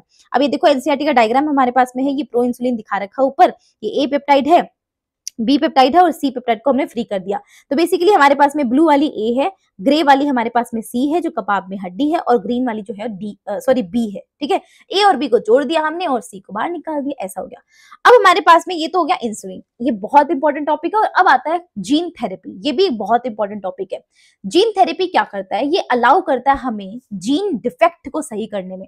मान लो किसी बच्चे में या किसी एम्ब्रियो के अंदर आपको पता चल गया कि इसका जीन खराब है, इसके जीन में डिफेक्ट है, और इस डिफेक्ट होने की वजह से इसको बीमारी कॉज हो सकती है इतनी बड़ी, तो आप क्या कर सकते हो, उस जीन लेवल पे जाके उस बीमारी को ठीक कर दो। आपने उस जीन को थेरेपी दे दी बेसिकली, तो उसको हम जीन थेरेपी बोलते हैं। तो ये it allows correction of gene defect in child और embryo, and it involves delivery of normal gene into the individual और embryo to take over the function and compensate for the non functional gene. तो basically क्या होता है gene defect में, क्या हुआ कि मान लो एक बहुत इंपॉर्टेंट जीन मुझे चाहिए था जो आगे चल के बहुत इंपॉर्टेंट प्रोटीन बनाता, जो मेरे लिए बहुत इंपॉर्टेंट है बॉडी के लिए, अगर मान लो वो जीन जो है वो नॉन फंक्शनल निकल गया। अब नॉन फंक्शनल निकल गया तो तुमने क्या करा, बाहर से कोई फंक्शनल जीन डाल दिया, नॉन फंक्शनल को रिप्लेस कर दिया। नॉन फंक्शनल वाले जीन को हटाकर एक फंक्शनल जीन तुमने बाहर से डाल दिया इसके अंदर। कब डाल देते हैं हम, एम्ब्रियो, जब वो बच्चा एम्ब्रियो स्टेज पे होता है तब हम इसमें डाल सकते हैं ये चीज। ये इसी को हम बोलते थे जीन थेरेपी। सबसे पहली बार ये प्रोसेस कब करी गई थी, फर्स्ट जीन थेरेपी करी गई थी 4 ईयर ओल्ड गर्ल के अंदर, ठीक है। अपन देखो ऐसा नहीं कि हम सिर्फ एम्ब्रियो में ही डालते हैं, अपन एक इंडिविजुअल में भी डाल सकते हैं, एम्ब्रियो में भी डाल सकते हैं, ठीक है। तो वो चीज है 1990 के अंदर सबसे पहली बार ये परफॉर्म करी गई थी। बहुत इंपॉर्टेंट चीज है ये, बहुत बार पूछा जाता है कि बताओ कब परफॉर्म करी गई थी, किसमें परफॉर्म करी गई थी, क्यों परफॉर्म करी गई थी। तो फर्स्ट जीन थेरेपी 1990 के अंदर करी थी। 4 साल की लड़की थी जिसमें एडिनोसिन डी एमिनेज की कमी थी। एडिनोसिन डी एमिनेज नाम का एंजाइम हमारे इम्यून सिस्टम के लिए बहुत ज्यादा क्रूशियल होता है। तो इस एंजाइम को इम्यून सिस्टम एक्चुअली अच्छे से परफॉर्म कर पाए, इसके लिए एंजाइम बहुत इंपॉर्टेंट होता है। अगर ये एंजाइम नहीं होगा तो इम्यून सिस्टम नहीं चलेगा, इम्यून सिस्टम नहीं सही से वर्क करेगा तो ऑब्वियसली बहुत सारी बीमारियां अटैक करेंगी। तो इस डिसऑर्डर को हम बेसिकली क्या करते हैं, ये डिसऑर्डर क्यों हुआ उसको, क्योंकि देखो ये एंजाइम नहीं बन रहा था, और एंजाइम क्या एक तरीके का प्रोटीन ही है, तो प्रोटीन को बनाने वाला कौन होता है, जीन होता है। तो इससे रिलेटेड जीन में कोई डिफेक्ट होगा, इसकी वजह से ये एंजाइम अच्छे से नहीं बन पा रहा था। तो this disorder is caused due to deletion of gene for the ADA. जो एडीए बनाने वाला जीन था एडिनोसिन डी एमिनेज, उसका डिलीशन हो गया था उस बच्ची में। तो वो डिलीशन अगर हो गया तो उसको हमें सही करना है, उसको हम कैसे प्रॉपर कर सकते हैं, जिसकी हेल्प से उस डिफेक्ट को कैसे सही कर सकते हैं ताकि ये एडीए वापस से बनने लग जाए। तो इसको ना क्योर करने के हमारे पास बहुत सारे मेथड्स होते हैं। सबसे पहला ये, इसको हम क्योर कर सकते हैं बोन मैरो ट्रांसप्लांटेशन से। दूसरा होता है हम इसको एंजाइम रिप्लेसमेंट थ्योरी से कर सकते हैं। बोन मैरो ट्रांसप्लांटेशन के अंदर क्या होगा, हमने इस बच्ची का बोन मैरो ही ट्रांसप्लांट कर दिया, ठीक है। हमने बोन मैरो ही ट्रांसप्लांट कर दिया, क्यों, क्योंकि बोन मैरो आपको तो पता ही है, बोन मैरो ही है जहां पर हमारे लिम्फोसाइट्स वगैरह बन रहे होते हैं। इम्यून सिस्टम हमारे लिए सबसे इंपॉर्टेंट वही चीज है, बोन मैरो ही इंपॉर्टेंट है सबसे ज्यादा। तो बोन मैरो ही अगर हम उसमें ट्रांसप्लांटेशन कर देंगे तो इम्यून सिस्टम हमारा ऑटोमेटिकली सही हो जाएगा, पहला। दूसरा, एंजाइम रिप्लेसमेंट थ्योरी भी हम कर सकते हैं, लेकिन ये जो दोनों उपचार हम जब कर रहे हैं तो ये कंप्लीटली क्योरेबल नहीं है। इस बच्ची का ये जो डेफिशिएंसी है एकदम कंप्लीटली क्योर नहीं कर सकते हैं। तो जीन थेरेपी की जो प्रोसेस होती है इसमें हम क्या कर रहे होते हैं, हम यहाँ पर जीन थेरेपी प्रोसेस दे सकते हैं। क्या करते हैं हम, लिम्फोसाइट लेते हैं उसकी, ठीक है। लिम्फोसाइट जो होते हैं उसकी बॉडी से निकाल के बॉडी के बाहर उसको ग्रो करवाते हैं, ठीक है। लिम्फोसाइट आपको पता है बी एंड टी लिम्फोसाइट जो होते हैं वो रिस्पॉन्सिबल होती है इम्यून सिस्टम के लिए, तो हम उसकी लिम्फोसाइट बाहर निकाल के बॉडी के बाहर ग्रो करवाते हैं। फंक्शनल एडीए बनाने वाला एक डीएनए या एक जीन होता है, वो उसके अंदर हम इंसर्ट करवा देते हैं यूजिंग बायोटेक्नोलॉजी। बायोटेक्नोलॉजी में वेक्टर यूज करेंगे। अब क्योंकि ह्यूमन बॉडी है तो रेट्रोवायरस एक वेक्टर होगा और इस वेक्टर के अंदर हम क्या करवा देंगे, ऐसा जीन ट्रांसफर करवा देंगे जो आगे चलकर फंक्शनल डीएनए बनाए, सॉरी फंक्शनल एडीए बनाए। अभी तक उसके अंदर नॉन फंक्शनल एडीए है, उसमें बन ही नहीं रहा एक्चुअली। तो उसके अंदर फंक्शनल एडीए बनाए, उसके लिए मैंने ये वाला जीन डाल दिया और ये सीडीएनए बोल सकते हैं हम इसको, ये सीडीएनए डाल दिया, फंक्शनल एडीए बनाने वाला सीडीएनए हमने इसमें डाल दिया, इंट्रोड्यूस करवा दिया यूजिंग रेट्रोवायरस, क्योंकि रेट्रोवायरस इज अ वेक्टर, डाल दिया। तो लिम्फोसाइट को हमने इस लिम्फोसाइट के अंदर डाला और लिम्फोसाइट बॉडी से बाहर निकाल के ग्रो करवा के उसके अंदर ये चीज इंसर्ट कर दी, फंक्शनल एडीए डाल दिया, सीडीएनए डाल दिया रेट्रोवायरस का यूज करके, और फिर वापस से वो लिम्फोसाइट उसकी बॉडी में ट्रांसफर कर दी। और ये चीज जो होती है ना, हमें पीरियोडिकली करनी पड़ती है, periodic infusion of such lymphocytes हमें पीरियोडिकली करना पड़ता है, हर 10-15 दिन में आना पड़ता है, क्योंकि लिम्फोसाइट्स जो होती है आपको पता ही एक पर्टिकुलर इनका वो होता है, लाइफ स्पैन बहुत कम होता है इनका, तो कुछ टाइम तक रहेंगी, 10 दिन तक रहेंगी, उसके बाद वापस आपको विजिट करना पड़ेगा, फिर वापस आपका सही होगा। ठीक है, तो ये भी आपका एक परमानेंट तो क्योर नहीं है, यहाँ पर आपको बार बार आना पड़ता है। तो ओनली परमानेंट क्योर क्या हो सकता है, परमानेंट क्योर इज ओनली कि आप फंक्शनल एडीए जीन जो है उसको आप इंट्रोड्यूस कर दो in the cells at early embryonic stage. जब वो बच्ची एम्ब्रियो स्टेज पे थी ना, जब भी अगर आप ये जीन डाल देते उसके अंदर, तो ये चीज परमानेंट हो सकती थी। तो आपसे पूछा जा सकता है कि अगर आपको एडीए डेफिशिएंसी को एकदम परमानेंटली क्योर करना है तो आप कैसे करोगे, तो आपको बताना है यहाँ पर अर्ली एम्ब्रियोनिक स्टेज में अगर आप ये जीन डाल दोगे, इंट्रोड्यूस करवा दोगे, तो ये परमानेंट क्योर बन जाता है ना। अदरवाइज आप ये चीज भी दे सकते हो लेकिन ये परमानेंट नहीं है, कंप्लीटली क्योरेटिव भी नहीं है, ये भी दे सकते हो लेकिन ये आपको अडल्ट फेज पर आपको बार बार इसको पीरियोडिक इन्फ्यूजन करवाना पड़ेगा, लेकिन बेटर यही है कि परमानेंट करवाने के लिए आप अर्ली एम्ब्रियोनिक स्टेज पर ये चीज ट्रांसफर कर दो, जीन ट्रांसफर कर दो। ठीक है, नेक्स्ट टॉपिक आता है मॉलिक्यूलर डायग्नोसिस। अभी मॉलिक्यूलर डायग्नोसिस का मतलब ये कि अगर आपको कोई ऐसी बीमारी हो रखी है जिसको अगर माना आपने सोचा कि यार काश ये अर्ली स्टेज पे पता चल जाती तो आज हमारा ये सही हो जाता, ठीक है। तो बहुत सारी ऐसी बीमारियां होती है जिनको अर्ली स्टेज पर अगर डिटेक्ट कर लिया जाए तो ये बहुत कॉम्प्लेक्स रूप ले ले, उससे इसके कॉम्प्लेक्स रूप लेने से पहले हम बचा सकते हैं।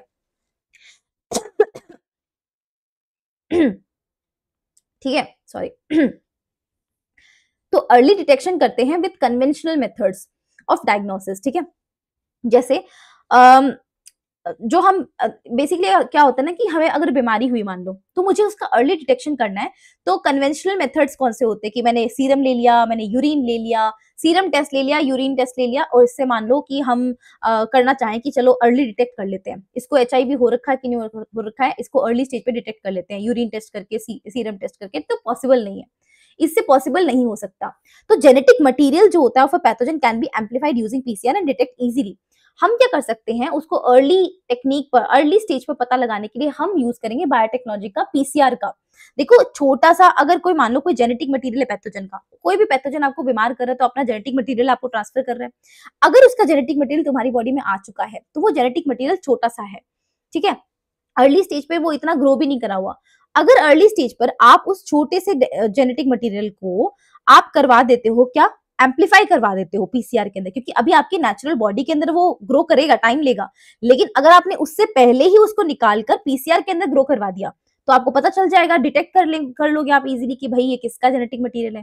तो पीसीआर जो होता है वो जनरली आजकल जो एचआईवी पॉजिटिव हो सकते हैं या एड्स सस्पेक्ट्स होते हैं, जिनको एड्स होने की ज्यादा चांसेस है, हमको लग रहा है, तो इनके अंदर हम पीसीआर यूज करके इसको अर्ली डिटेक्ट कर सकते हैं, है ना। It is being used to detect mutation in genes in suspected cancer to.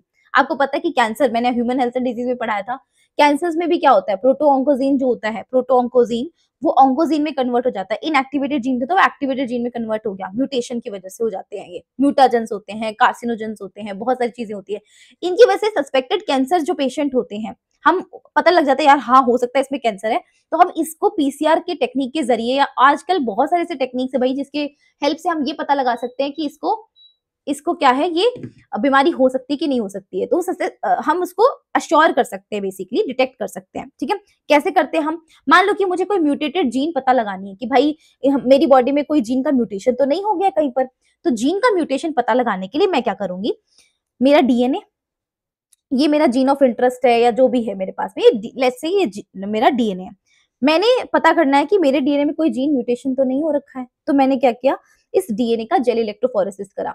Gel electrophoresis क्यों करते हैं, ताकि इस डीएनए के टुकड़े बन जाएं, ये टुकड़े हमारे पास में सेपरेट सेपरेट हो गए। अब इन टुकड़े को मैं क्या करूंगी, ब्लोटिंग करूंगी, ब्लोटिंग मैंने करी, ब्लोटिंग करने के बाद में क्या करते हैं, प्रोब छोड़ देते हैं। ठीक है, जैसे मैंने आपको डीएनए फिंगरप्रिंटिंग में सदर्न ब्लोटिंग बताया था, वैसे यहाँ पर नाइट्रोसेलुलोज मेम्ब्रेन लेकर ब्लोटिंग कर ली। ब्लोटिंग करने के बाद में हमारे पास में ये वाले टुकड़े यहाँ पर आ गए। अब हम क्या करते हैं, एक प्रोब छोड़ते हैं, कॉम्प्लीमेंट्री प्रोब्स छोड़ते हैं। ये जो डीएनए आपको दिखाई दे रहा है, इसके प्रति कॉम्प्लीमेंट्री प्रोब छोड़ते हैं। ठीक है, अगर मान लो एक जीन अब देखो, मुझे ये तो पता रहा कि मेरे डीएनए का सीक्वेंस क्या है। ह्यूमन जीनोम प्रोजेक्ट क्यों लॉन्च किया गया था, इसी के तो लिए तो करा गया था कि हमें हमारा पता हो डीएनए सीक्वेंस, हमारा डीएनए सीक्वेंस हमें पता है। अब हमें पता है डीएनए सीक्वेंस हमारा ओरिजिनल क्या है, उसके कॉम्प्लीमेंट्री प्रोब हम पहले से छोड़ के, मतलब पहले से तैयार रखेंगे, उसको छोड़ देंगे।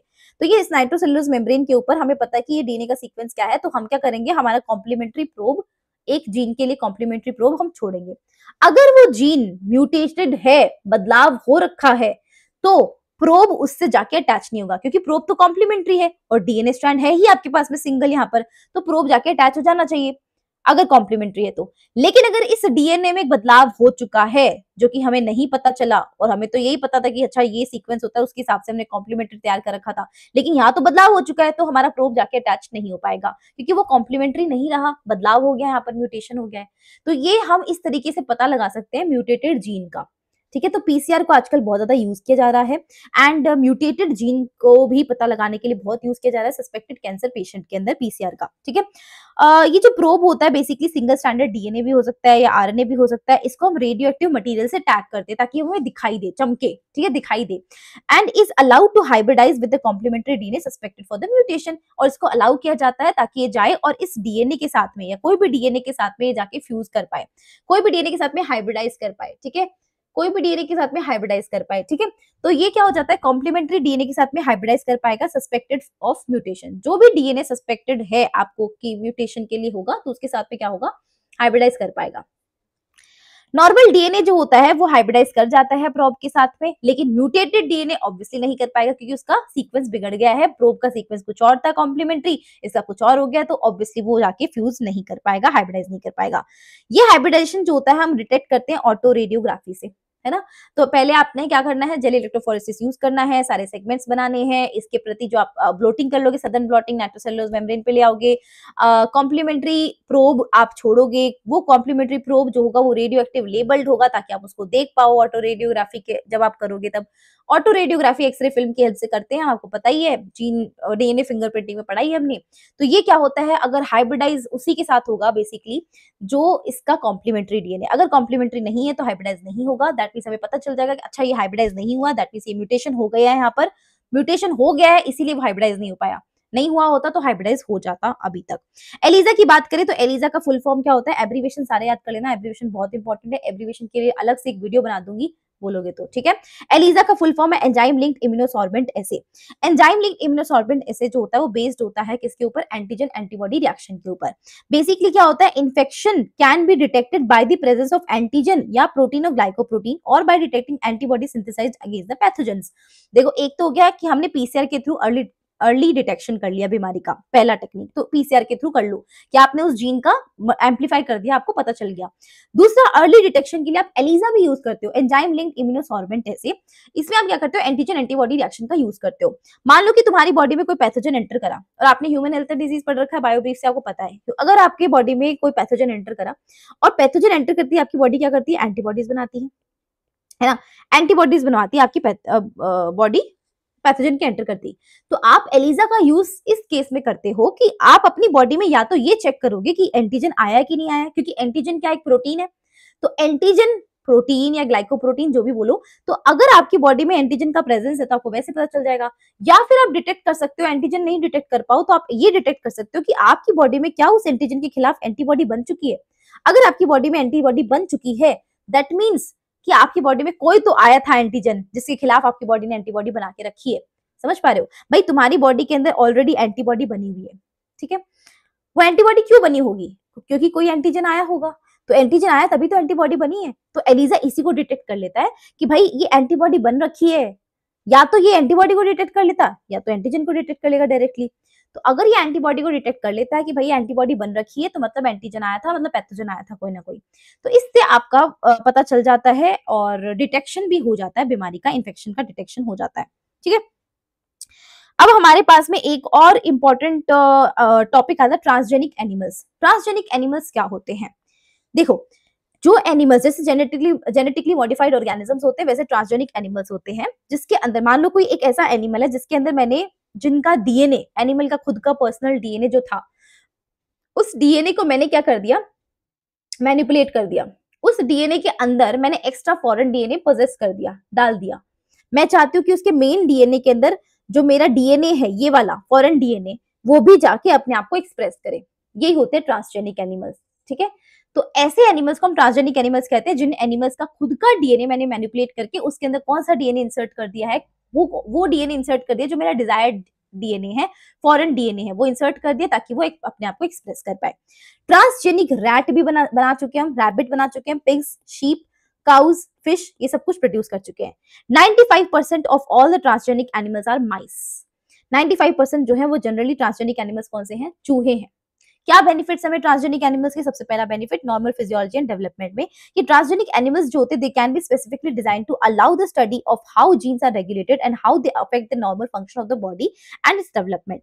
ट्रांसजेनिक एनिमल्स को हमने इस तरीके से डिजाइन कर रखा है क्योंकि वो क्या कर सकते हैं, हमें अलाउ कर सकते हैं, हम स्टडी को देख सकते हैं, बेसिकली हम इसके ऊपर स्टडी कर सकते हैं कि ये जीन्स कैसे रेगुलेट करते हैं हमारी बॉडी के अंदर। हमारी बॉडी में कोई जीन रेगुलेट कर रहा है, अपने आप को एक्सप्रेस कर रहा है, तो वो कैसे एक्सप्रेस कर रहे हैं अपने आप को, एंड साथ साथ में वो हमारे नॉर्मल फंक्शन को कैसे अफेक्ट करता है, और अगर वो हमारी बॉडी में है तो उसके क्या क्या इफेक्ट्स हमारे ऊपर आ सकते हैं। तो हमारी नॉर्मल फिजियोलॉजी पे, हमारे डेवलपमेंट पे क्या क्या इफेक्ट्स आ सकते हैं, वो ट्रांसजेनिक एनिमल के ऊपर जाके हम स्टडी कर सकते हैं। जैसे जैसे देखो, चूहे के अंदर जो चीज हो रही है वो भी एक मैमल है, तो उसके अंदर जो चीज हो रही है वही सेम चीज मेरे अंदर भी हो रही होगी, है ना।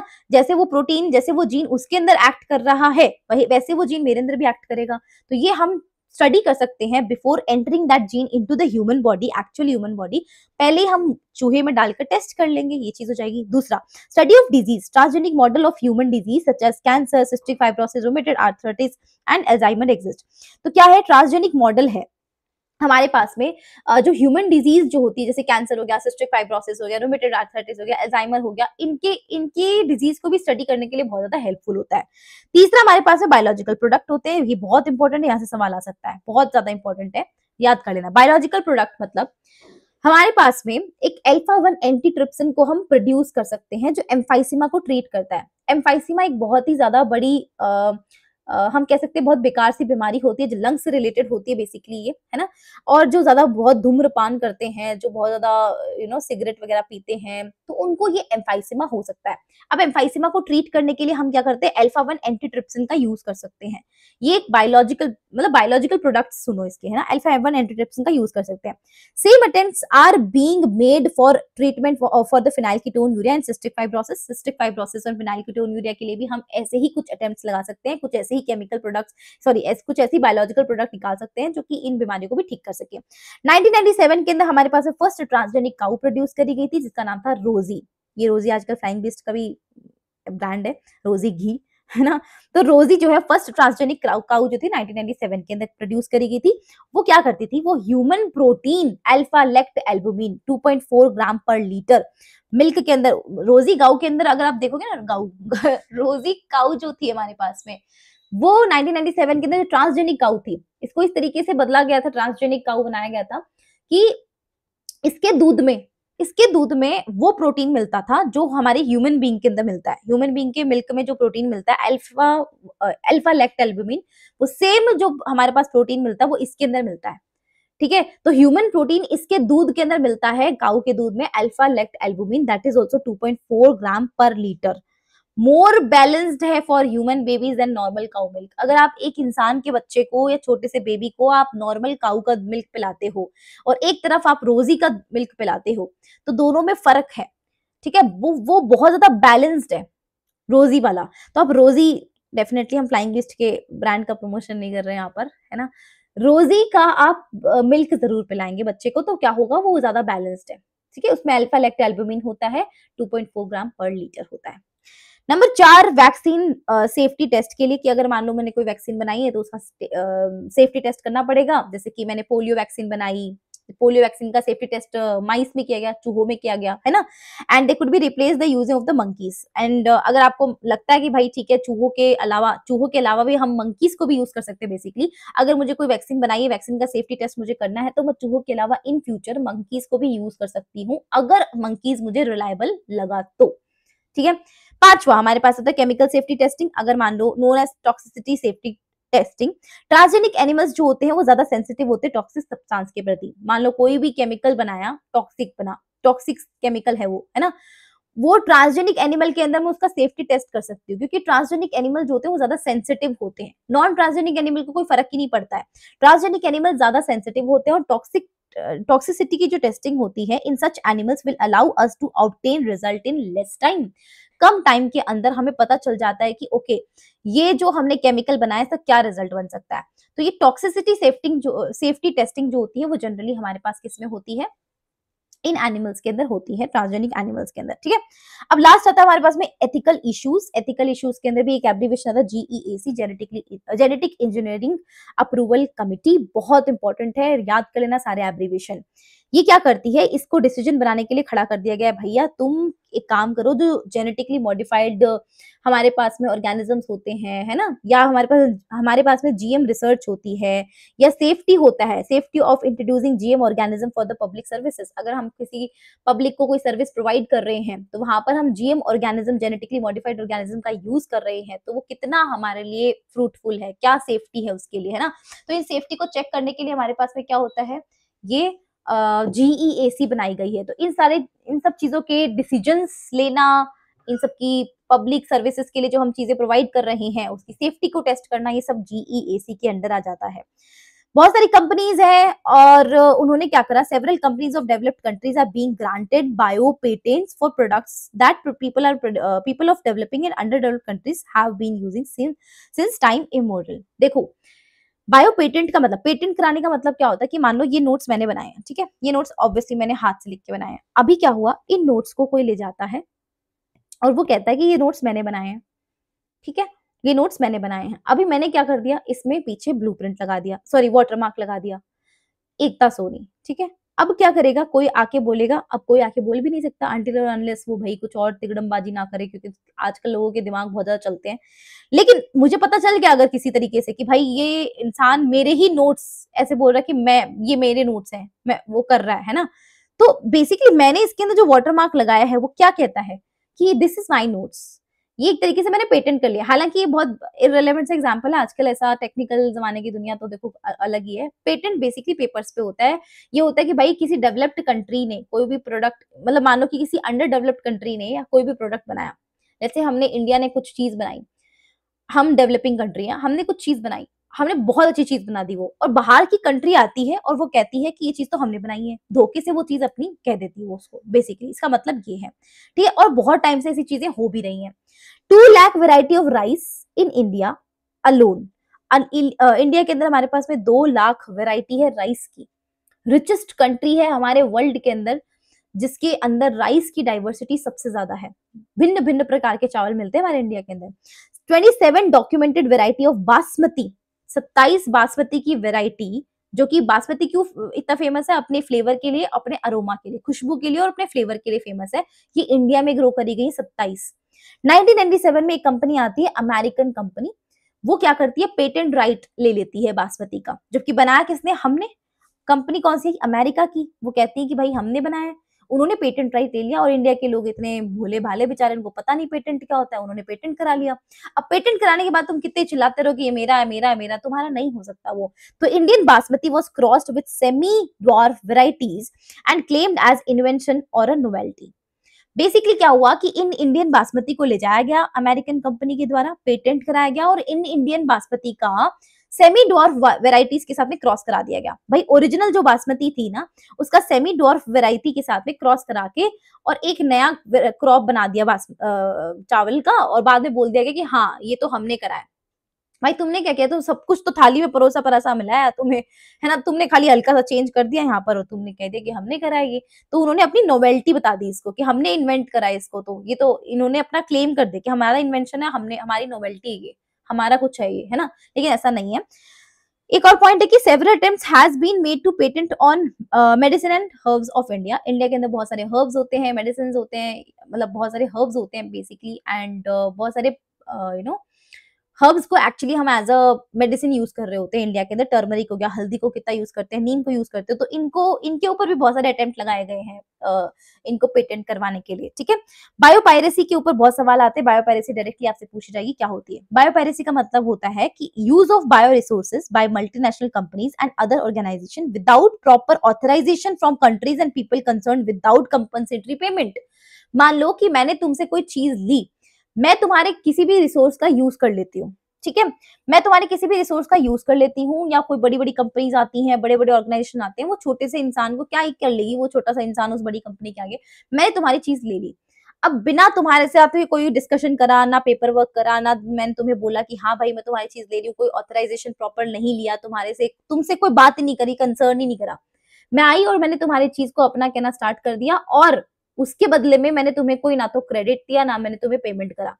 कंपनसेटरी पेमेंट्स भी तो होता है ना। कल को भैया आजकल देखो लोग क्या करते हैं, आजकल लोग अपने अपने चैनल बेच देते हैं, कुछ कुछ लोग होते हैं जो अपने यूट्यूब चैनल बेच देते हैं, ठीक है, बड़ी बड़ी कंपनीज को। वो बड़ी बड़ी कंपनीज ऑब्वियसली क्यों क्यों बेचे गए उनको वो चैनल्स, क्योंकि बड़ी बड़ी कंपनीज उनको बहुत मोटा पैसा ऑफर करा है। तो उस पैसे के चलते ये बातें बोलनी तो नहीं चाहिए बट बोल देते हैं, है ना। तो बड़ी बड़ी कंपनीज उनको मोटा पैसा ऑफर करा है, और इस पैसे को लेकर ये लालच में आ जाते हैं कि भैया कोई नहीं, पैसा कमा लेते हैं और हमारा चैनल बेच देते हैं, हम तो नया बना लेंगे। तो इन्होंने चैनल बेच दिया। तो बेसिकली ये तो चलो एक फिर भी आजकल पेपर वर्क होता है, लेकिन ये महाशय, ये मल्टीनेशनल कंपनीज पेपर वर्क भी नहीं करती, ना प्रॉपर ऑथराइजेशन लेती कि भैया हम कर रहे हैं, बस वो ले लेती हैं।